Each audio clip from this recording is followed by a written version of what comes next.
pessoal, tudo bem?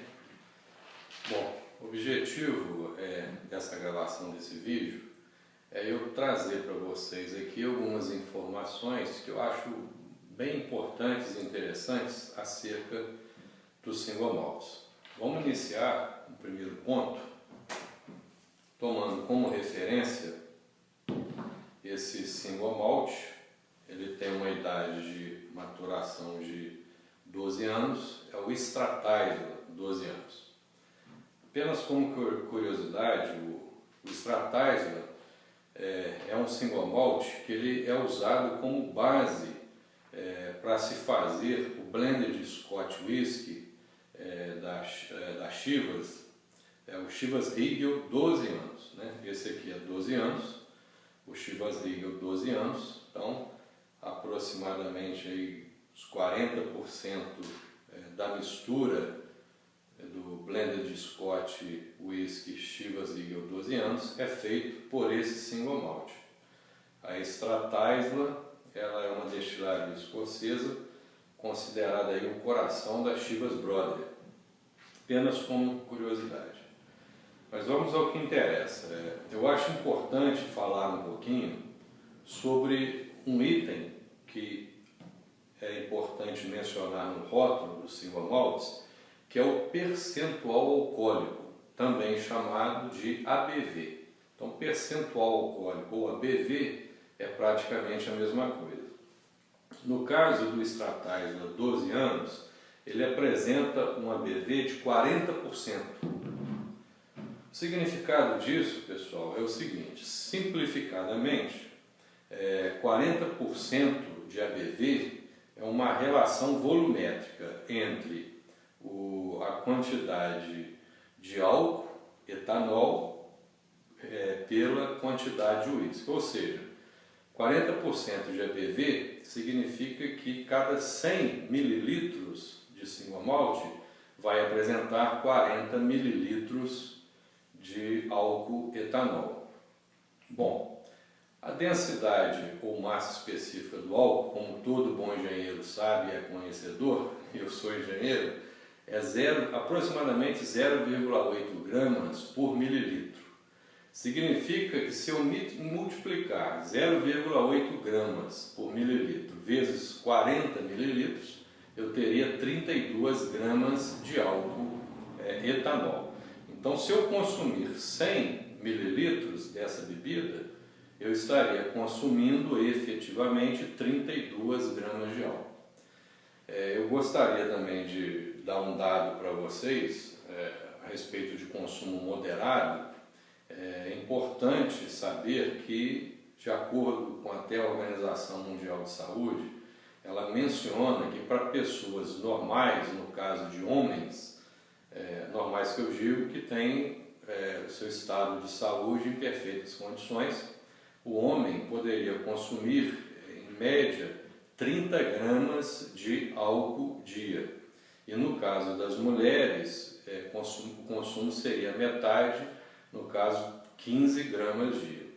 Então, se você tomar 2 doses de 50 mililitros, você estaria ingerindo 100 mililitros do Strata Isla e estaria consumindo 32 gramas de álcool, que seria já um pouquinho acima, né? Que o normal seria 30 gramas.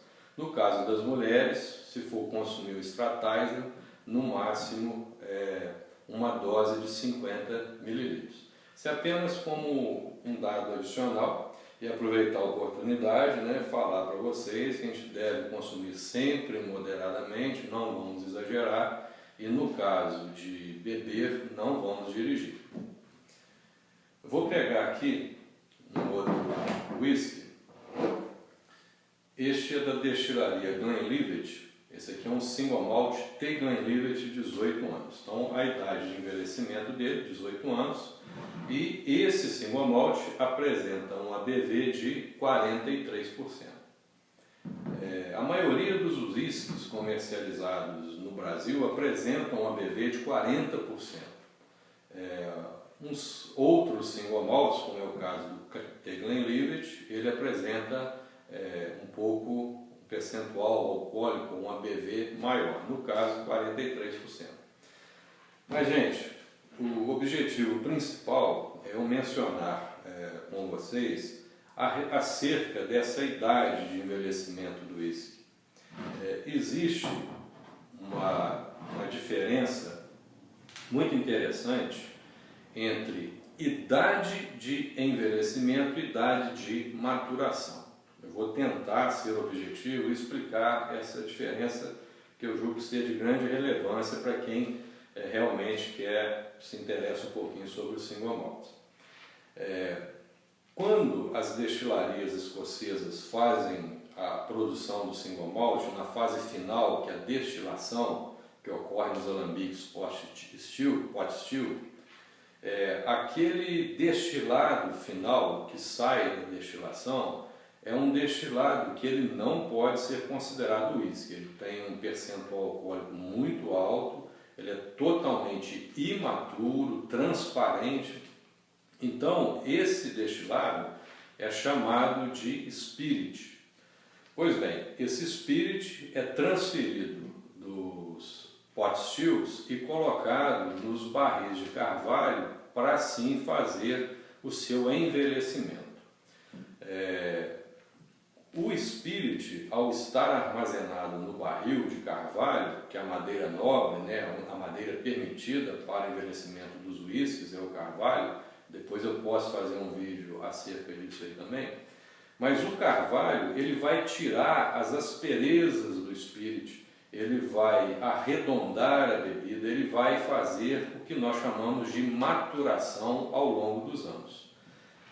Um single malt, um whisky, para ser considerado whisky, tem que ser envelhecido no mínimo 3 anos em barris de carvalho.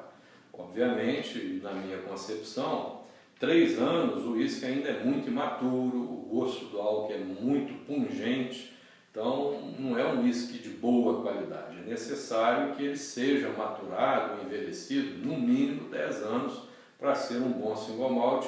Isso é um ponto pessoal particular meu.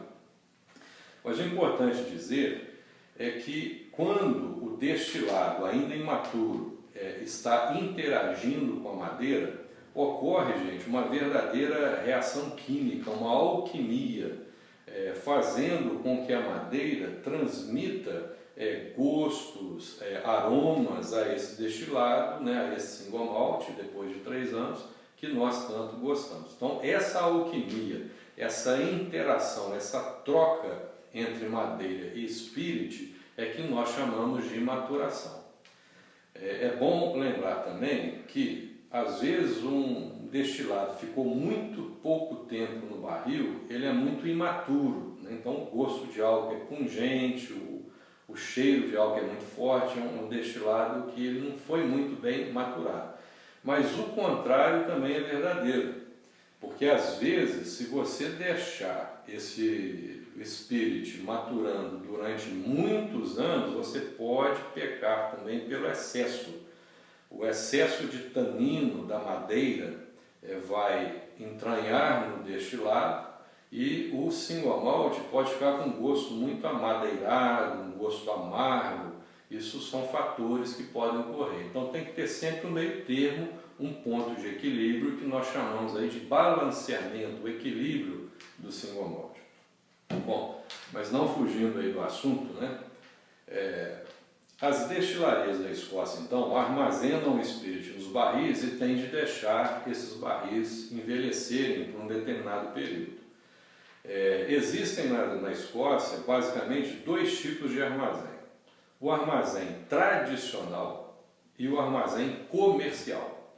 O armazém tradicional é um armazém relativamente pequeno, onde se pode colocar no máximo 3 fiadas de barricas. Eu chamo barril de um modo geral, mas talvez o termo técnico seria barricas, porque barris têm diferença de volumes, mas eu vou continuar usando barril, que é o mais usual. E dentro desses ambientes, o uísque, os barris, ficam praticamente com um invólucro, um isolamento térmico.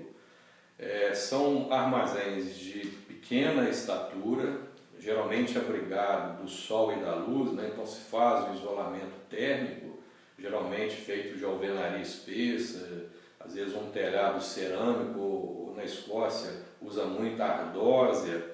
O piso desses galpões de armazenagem geralmente são pisos de terra, de solo, então isso produz um isolamento térmico e o ambiente interno desses armazéns fica assim um ambiente cavernoso, um ambiente úmido, um ambiente onde não se tem muitas variações de temperatura.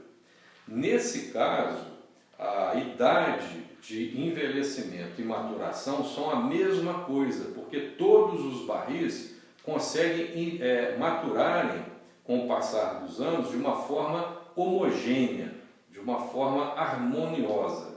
Então isso é o que acontece nos barris tradicionais, né, da Escócia. Nos barris não, perdão, nos armazéns tradicionais. Bom, mas esses armazéns são poucos usuários. A verdade é que a grande maioria das destilarias, elas produzem uísque em grande volume, em grande quantidade. A Macallan, a Glenlivet, a Glenfiddich, a Glenmorangie, elas produzem, a própria Highland Park, elas produzem destilados de uma forma grandiosa, em grandes quantidades e volumes. Então são necessários armazéns para guardar esses barris, chamados de armazéns comerciais. Então são armazéns que têm um pé direito muito alto, são armazéns com dimensões relativamente muito grandes. Então dentro desses ambientes, dentro dos armazéns comerciais, ocorrem verdadeiros microclimas. Existem variações de temperatura dentro desses armazéns. Só para se ter uma noção física do que acontece, o ar quente ele é mais leve, ele vamos dizer assim, menos denso do que o ar frio. Então, por ser mais leve, a tendência do ar quente é de acumular na parte superior desses armazéns comerciais. E o ar frio, consequentemente, vão se acumulando na parte inferior. Então, nos armazéns comerciais, existe uma variação de temperatura entre o ponto mais alto e o ponto mais baixo. Então, as temperaturas mais elevadas vão ficar na parte superior. Nós somos sabedores que, quando ocorre assim, uma temperatura maior, a tendência de maturação do uísque ele é maior. Então, essa interação do destilado com o barril, ela ocorre de uma forma mais acelerada. Então, nós podemos afirmar que nesses armazéns comerciais, os pontos mais altos, os barris vão envelhecer de uma forma mais rápida, ao ponto que na parte inferior desses armazéns o uísque vai maturar de uma forma mais lenta. Resumindo, gente, nos armazéns comerciais existe uma diferença de maturação entre os barris localizados lá na parte superior com os barris localizados na parte inferior. Então, efetivamente, nesse caso, a idade de maturação é completamente diferente da idade de envelhecimento. Eu posso colocar nesses armazéns comerciais um destilado envelhecendo durante 10 anos e os experts, na hora de provar o uísque diretamente do barril, vão constatar que os uísques que foram envelhecidos nesses barris ou barricas mais altas estão mais maturados do que os que estavam localizados na parte inferior. Então essa é a dica que eu gostaria de dar para vocês, a diferença entre idade de envelhecimento e idade de maturação. A Macallan, ela percebeu isso nos armazéns comerciais dela, então ela lançou a série 1824, aonde ela, conforme eu disse, é um whisky NAS, né, já no vídeo anterior, é um whisky sem idade declarada. Ela não gosta de mencionar a idade justamente porque existem diferenças de whiskies, né, que são maturados, o nível de maturação é diferente no mesmo período de envelhecimento. Então eles misturam esses lotes e vendem o whisky como NAS. Então, pessoal, mais essa dica que eu gostaria de dar para vocês. Eu devo jogar esse vídeo aí no ar agora aí, próximo aí ao Natal. Então eu queria desejar a todos vocês que estão me assistindo um Natal abençoado, junto com suas famílias, né, com seus familiares, que a paz, a harmonia prevaleçam, é o que eu desejo do fundo do coração. Aproveitar e desejar também um ano novo de 2016 repleto de muita alegria, muita saúde, muitas realizações. E espero contar com a audiência de vocês aí, né, nas minhas dicas. Muito obrigado pela atenção e até o próximo encontro, se Deus quiser. Slante.